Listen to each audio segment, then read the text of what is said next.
누가복음 8장 22절부터 25절까지 말씀을 보시겠습니다. 누가복음 8장 22절로 25절까지 말씀을 교독합니다. 누가복음 8장 22절로 25절까지를 교독합니다.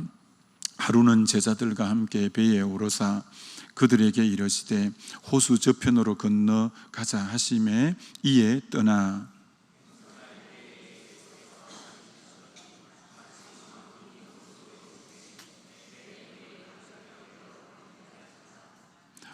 제자들이 나와 깨어 이르되 주여 주여 우리가 죽겠나이다 한데 예수께서 잠을 깨사 바람과 물결을 꾸짖으시니 이에 그쳐 잔잔하여지더라.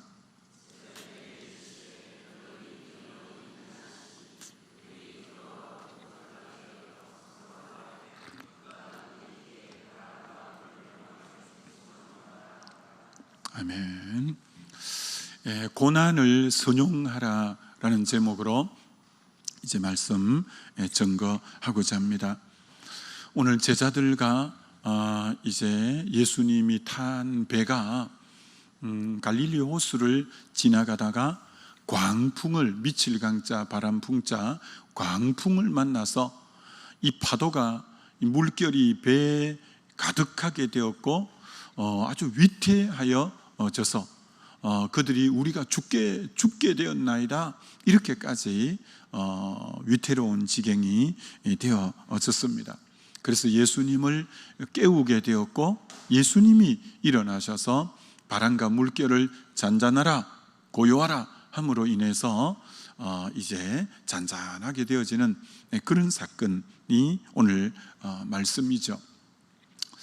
예기치 않는 폭풍이 일어났습니다. 예기치 않는 이런 이제 폭풍이 일어나는 것처럼 저와 여러분의 인생에도 전혀 예기치 않는 폭풍이 일어날 때가 참 우리 인생사에 있게 되죠.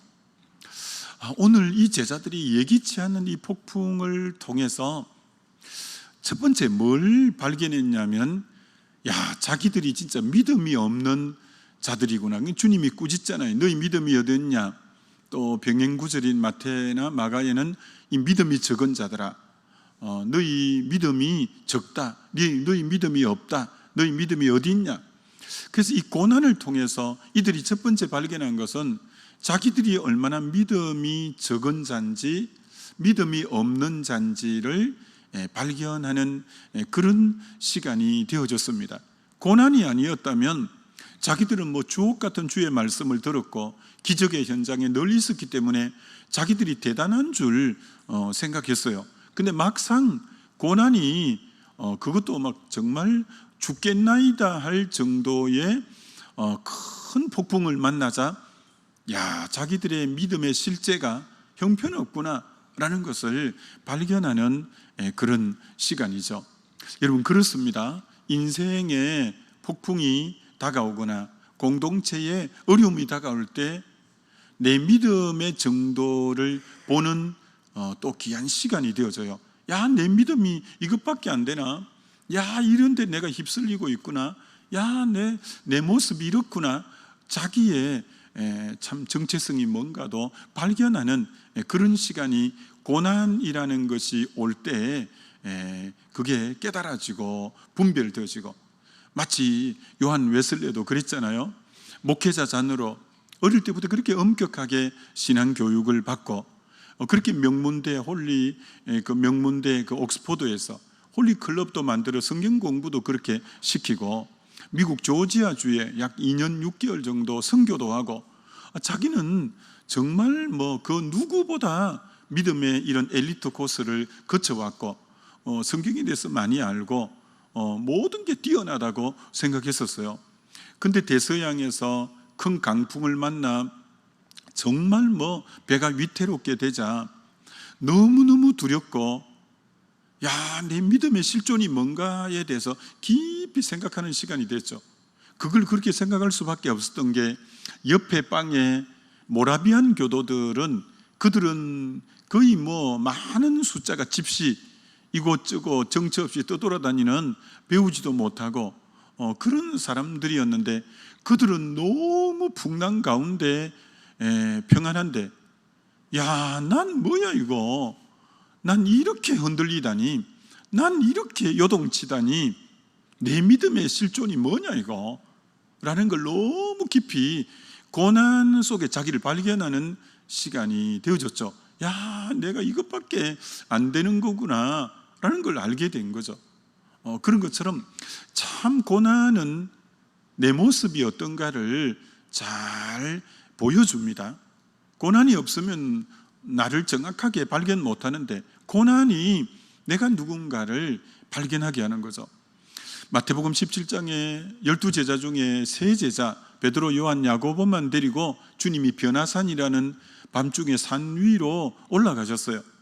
그 산 위에서는 구름과 영광 가운데 모세와 엘리야가 나타나서 주님이 예루살렘에 별세하실 것을 얘기하시고, 너무 베드로가 항홀해서 여기가 좋사오니 초막셋을 짓고 살자고 했지만, 밑에 9명의 제자는 간질에 심이 들려서 불에도 자주 넘어지고 물에도 넘어지는 그 아들을 데리고 와서 고쳐달라 하는데, 제자들이 막 속수무책인 거예요.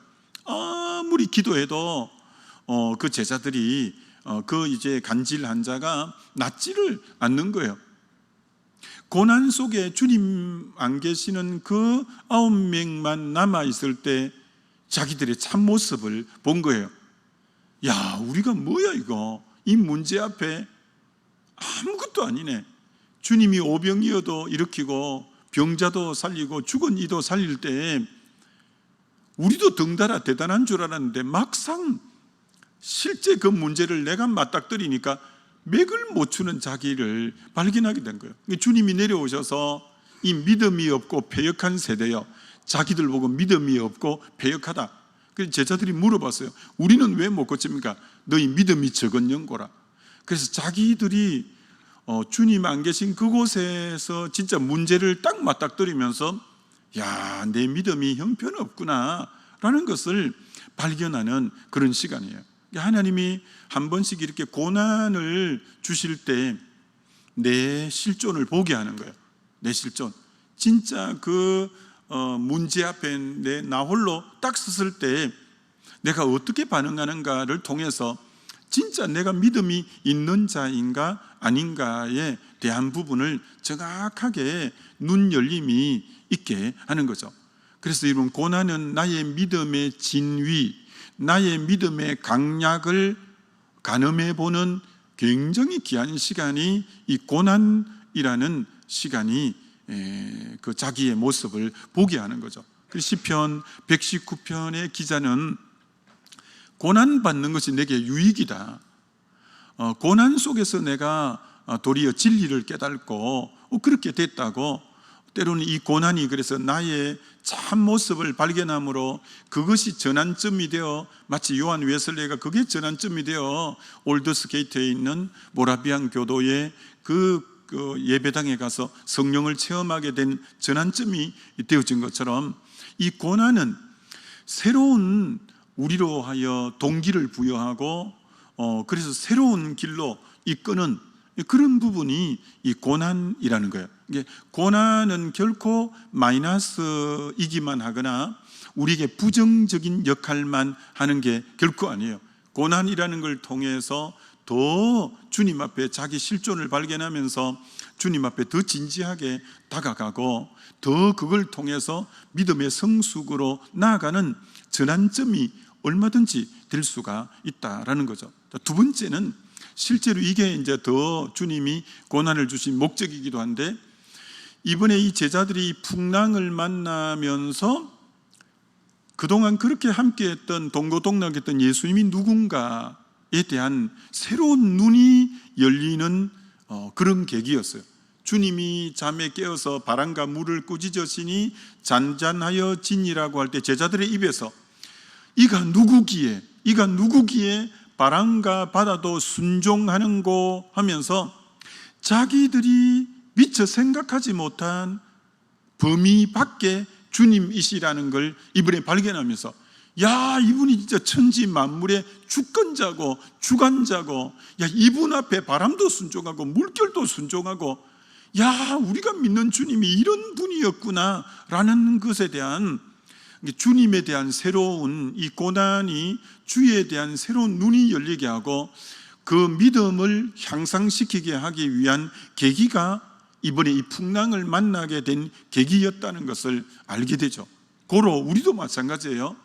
인생의 풍랑과 고난이 도리어 그 계기를 통해서 주님을 향한 새로운 눈이 열리고, 주님이 문제보다 정말 크신 분이구나, 주님이 풍랑보다 정말 크신 분이구나, 주님이 정말 천지 만물의 주권자시구나, 그런 눈들이 확 열리는 것이 고난이라는 걸 통해서 새로운 믿음의 장이 열리고 새로운 믿음의 비전이 열려가는 계기가 되는 거예요. 이게 고난을 절대 부정적으로만 생각하면 안 돼요. 고난을 선용할 줄 알고, 고난을 통해서 하나님이 깨닫게 하는 메시지가 있을 거다, 고난을 통해서 믿음의 용량을 분명히 키우실 거다, 고난을 통해서 이 풍랑 인하여 더 주님이 새로운 영적 안목을 열어주실 거다, 여러분이 믿음으로 반응하면 우리 은평교회에 대한 기대감이 참 많아요. 이번 이 고난이 도리어 우리 은평교회를 새롭게 하고 더 놀라운 부흥으로 도약하는 전환점이 되어질 줄 믿습니다. 그럼요. 이 고난이 그런 놀라운 역할을 하게 되는 거죠. 여러분, 제자들이 성령 받고 부활에도 제자들이 전한 메시지의 핵심은 부활이에요. 부활. 너희가 못 박아 죽인 예수를 하나님이 다시 일으키셨고 하면서, 그게 사도행전 2장에도 부활의 주님에 대해서 그렇게 전했어요. 그러다가 이제 워낙 많은 사람 3,000명이 돌아오고 5,000명이 돌아오니까 그 당시 기득권자들이 위협을 느끼고 베드로 요한을 옥에 가두었다고 사도행전 4장에 나와요. 그리고 이제 그 다음날 사내들의 공회의 의원 앞에 이 베드로 요한을 세운 거예요. 여러분, 그 당시 사내들의 공회에는 입법, 사법, 행정 3권을 쥐고 휘두르는 정말 무소불위의 권력을 갖고 있었던 무리들이 사내들의 공회 의원이에요. 이들 앞에 제자들을 내놓고, 야, 이들을 어떻게 이제 책망하고 법을 적용할 건가, 이들이 고민이 된 거예요. 그러면서 이렇게 하고만 위협만 합니다. 이것이 민간에 더 퍼지지 못하게 그들을 위협하여 이후에는 그 이름을 아무에게도 말하지 말게 하자 하고 그들을 불러 경고하여 도무지 예수의 이름으로 말하지 말고 가르치지 말라 하니, 도저히 이제는 예수 이름도 전하지도 말고 가르치지도 마라 하면서 위협도 하고 경고를 한 거예요. 이들의 위협은 대단한 거예요. 왜? 이들은 입법, 사법, 행정을 다 가진 사람들이라니까요. 그러니까 위협이 피부적으로 사실 느껴져 오는 위협이에요. 경고예요. 그런데 여러분, 중요한 것은 그런 위협을 받고 이들이 돌아와서 제자들과 함께 전부 모여서 일심으로 소리 높여 통성기도 하거든. 통성기도 할 때, 여러분, 기도에서 제일 중요한 부분이 뭐냐면 기도의 대상자를 누구로 부르느냐, 그 기도의 부름이라고 하는데, 기도에서 부름이 기도의 50%를 먹고 들어가는 거예요. 앤드루 머레이 책에 보면 기도 응답은 기도의 대상자가 누군지 이해하는가에 달려있다. 내가 지금 부르짖는 하나님이 누구냐가 중요한데, 지금 그 사내들의 공회 의원의 위협과 경고를 받고 돌아온, 그 하룻밤 감옥에 자고 나온 이들이 부르짖는 그 기도의 대상자를 뭐라고 고백하느냐 하면은 대주제여, 이번 개역 성경에는 대주제여 이렇게 말하면서 천지와 바다와 그 가운데 만물을 지으신 이시여, 이게 내가 부르짖는 대상이 대주제라는 거예요. 천지와 바다와 만물을 지으시니, 지난 개역 성경에는 천지의 대주제시여 이렇게 기도해요. 그러니까 천지 만물을 다스리고 통치하는 분은 사내들의 공회 의원이 아니라는 거예요. 입법, 사법, 행정권을 가졌지만 저들이 우리를 다스리는 자가 아니라는 거예요. 진짜 우리를 다스리고 우리를 통치하고 우리를 주관하는 분은 하나님이시라는 거예요. 그렇게 딱 기도하니까요. 그렇게 기도하니까 이들이 하나님을 누구로 아느냐, 이게 너무 중요한 거죠. 하나님을 누구로 인식하고 기도하느냐. 기도에는 부름이 너무 중요하다니까요. 내가 하나님을 누구로 알고 이 부르느냐가 기도 응답의 관건이라는 거예요. 너무 중요한 거죠. 그러니까 이들이 계속 담대히 복음을 전할 수 있게 된 이유가 기도의 대상자에 대한 이 분명한 믿음이 있기 때문에 그런 것처럼 참 이게 너무너무 중요하죠. 모세가 애굽 사람 한 사람을 죽이고 두려워서 미디안 강야에 꼭꼭 처박혀서 40년을 있었는데, 근데 떨기나무 불꽃 가운데 하나님을 만나고 진짜 하나님을 두려워하면서 바로에 대한 두려움이 사라져서 바로 앞에 당당히 나가서 이제 이 백성을 내보내 주시오 라고 이스라엘 백성을 이끌어내 오는 거잖아요. 그러니까 바로가 그렇게 두려웠던 그가 하나님이 주권자라는 것을 알아버리니까 두려움이 없어진 거예요. 그리고 10가지 재앙 중에 가장 능력 있는 재앙이 어린 양의 피라는 것을 아는 거죠. 그러니까 어린 양의 보혈을 문설주와 임방에 바르니까 장자들이 죽어나가니까 이 바로가 검은 보화까지 싸서 내보내는 것처럼, 그러니까 이 모세가 하나님이 제일 두려운 분이다, 바로가 아니다, 주권자는 하나님이시다. 그리고 제일 능력은 보혈의 능력, 이 보혈의 능력 앞에 유대인은 표적을 구하고 헬라인은 지혜를 찾지만 나는 예수의 십자가에 못 박힌 것밖에 전할 것이 없는 것처럼 십자가의 도가 구원 얻는 우리에게는 하나님의 능력이고 하나님의 지혜이기 때문에 이 부분을 깨달아 버리고 바로 앞에 딱 나가니까 뭐 바로가 두 손 다 들고 되는 것처럼 내가 하나님을 어떻게 이해하는가, 이 풍랑을 통해서 하나님이 누구신가를 깨우쳐주는 이것이 모든 믿음의 길을 열어가는 굉장히 중요한 거죠. 사울왕이 군대를 풀어서 온 산을 뒤지고, 이스라엘이 사실 자그마한 나라, 강원도만한 나라이기 때문에, 그런데도 불구하고 다윗이 믿는 하나님은, 다윗의 열쇠는 하나님이 쥐고 계신다는 걸 아는 거예요.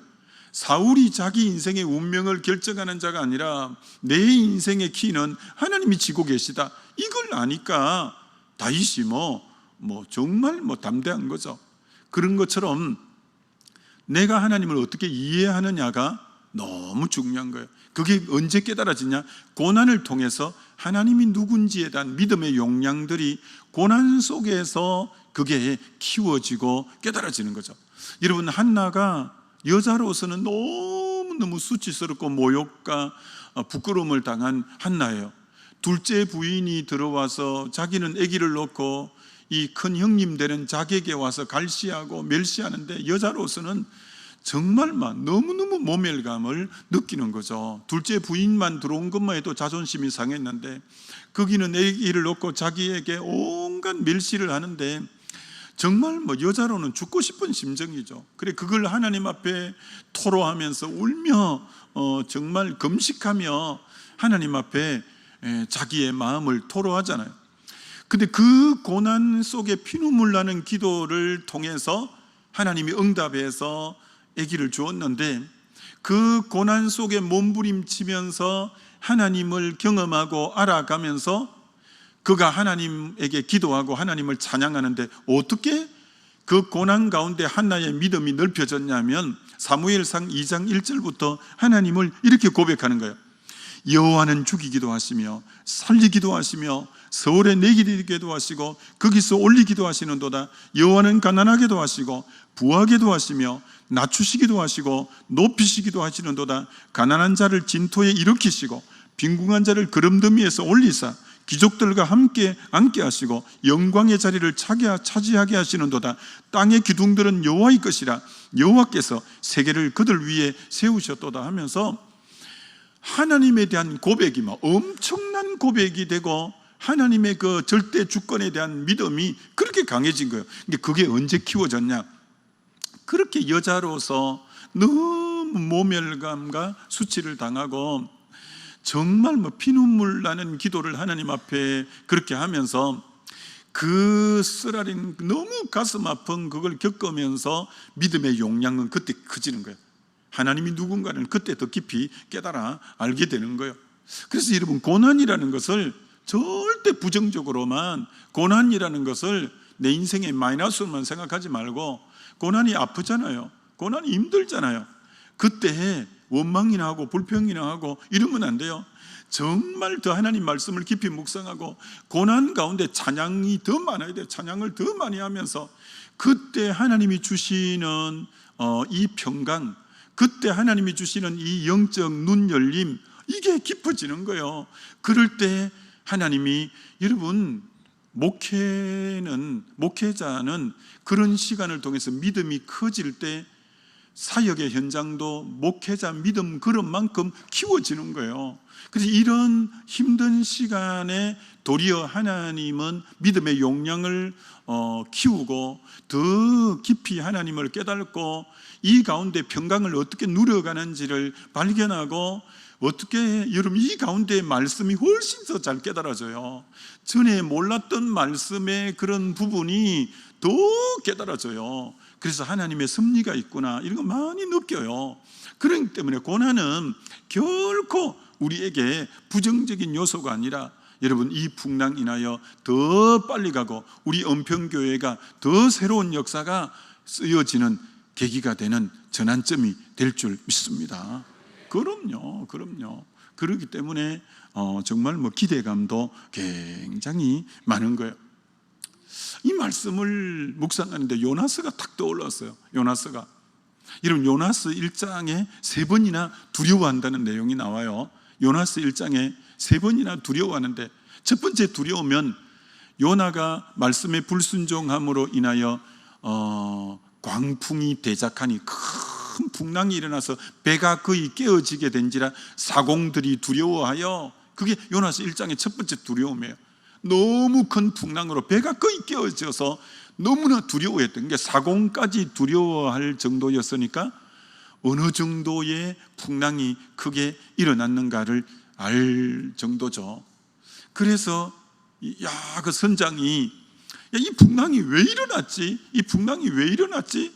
그래서 제비 뽑기를 해보자인 거예요. 근데 그 제비가 요나에게 뽑혔어요. 요나에게 물어본 거예요. 너가 뽑혔는데 이 풍랑이 왜 일어났어? 물으니까 요나가 이렇게 말하는 거예요. 제가 여호와의 낯을 피하여 도망가는 중이고 그래서 하나님이 이 풍랑을 일으켰습니다라고 말하는 거예요. 그래서 그들이 여호와 하나님이 그렇게 하셨다는 것을 알고 다 두려워했다고요. 두려워했다는 게 아니라 이제 부사가 하나 더 붙어요. 심히 두려워하니 라고 말해요. 앞에는 두려워했는데, 이 풍랑이 자연현상이 아닌 여호와 하나님이 주신 풍랑이구나라는 걸 깨닫고 너무너무 두려워해요. 그래서 세 번째는, 그럼 이 풍랑을 어떻게 하면 되겠냐? 그러니까 요나가 나를 들어 바다에 던지래요. 요나를 던졌더니 어떻게 됐냐? 너무나 잔잔하게 되면, 그럼 여러분 기뻐 뛰어야 될 거 아니에요? 아니요. 성경은 뭐라고 했냐? 하나님의 위엄 앞에 모두가 두려워한 거예요. 잔잔하게 되면서, 그러면서 이렇게 했다는 거예요.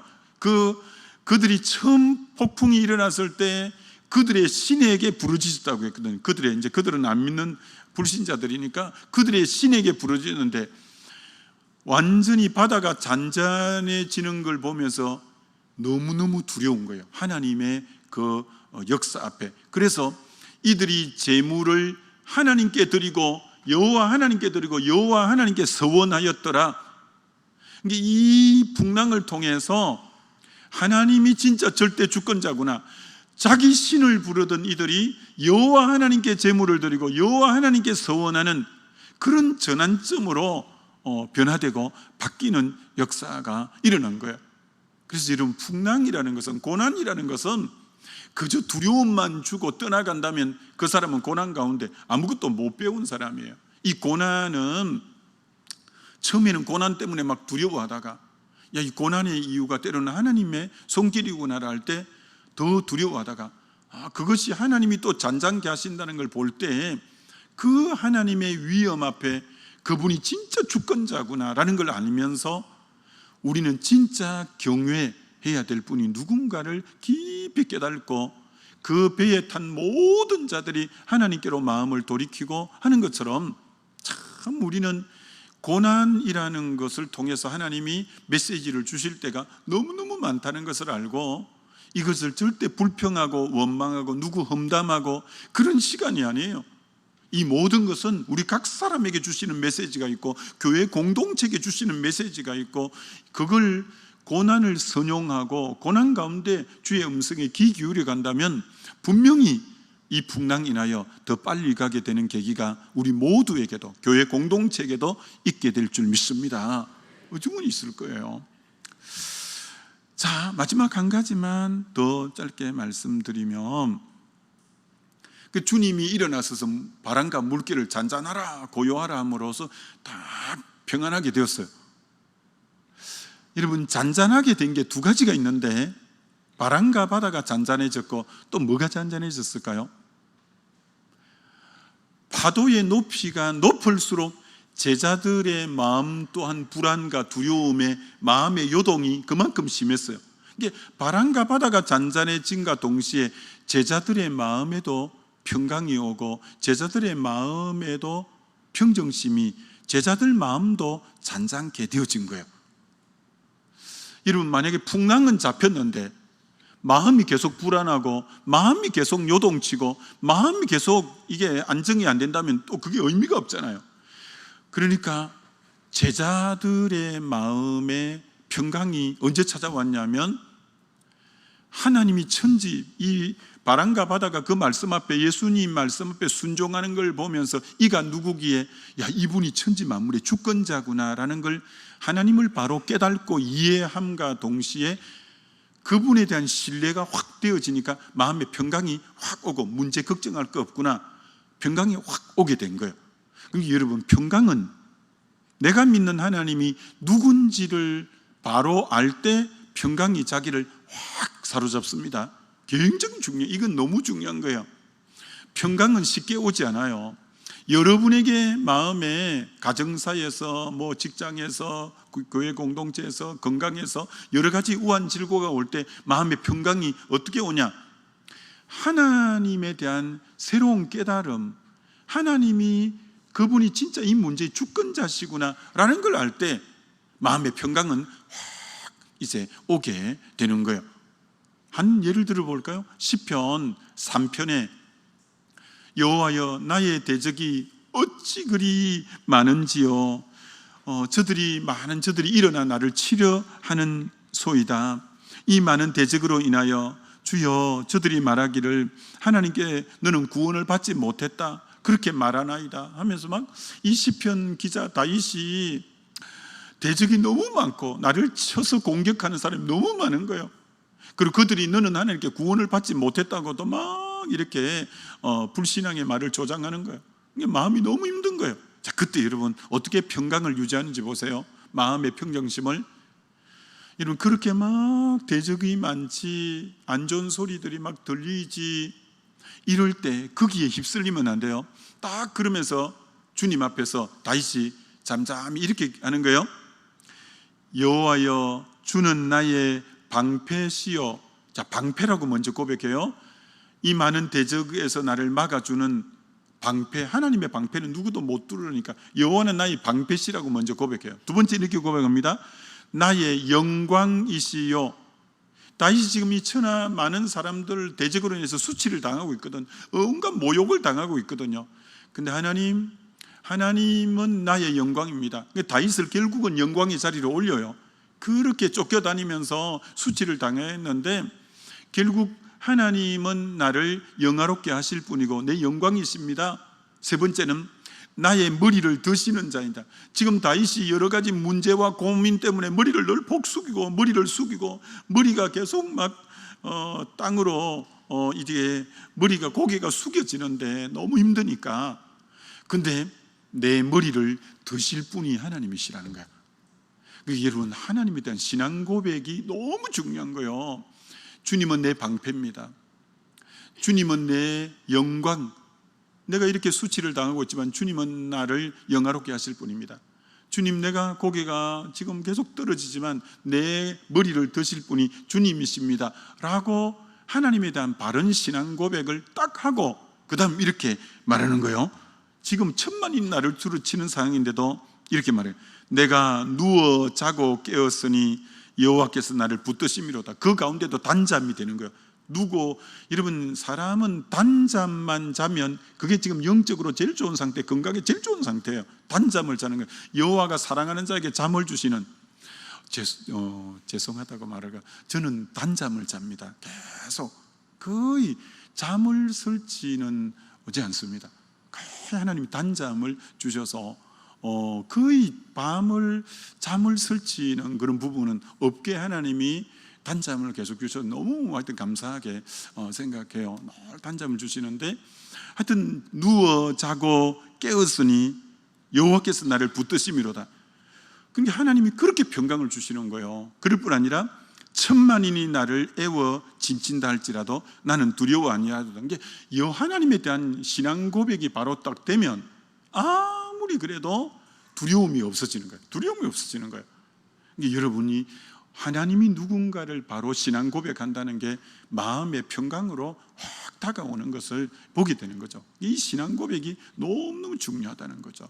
아무쪼록 오늘 여기까지만 일단 하고, 우리가 주를 향한 이 신뢰, 주님을 향한 주님이 누구신가, 또 문제 앞에 나는 누군가, 이런 걸 잘 발견하면서 승리하는 저와 여러분 되시기를 주의 이름으로 축원합니다. 우리 한번 기도하면 좋겠습니다. 하나님, 이 고난은 절대 나에게 부정적인 요소, 우리 교회의 부정적인 요소가 아니라 이걸 통해서 우리 각자에게 주시는 메시지를 듣고 또 자기가 누군지도 발견하고 하나님이 누군지도 발견하면서 도리어 이것을 통해서 하나님, 우리 교회가 더, 우리 각자가 더 성숙해지고 믿음의 용량이 커지고 그렇게 되는 계기가 되게 해달라고 주여 한번 부르고 기도합니다.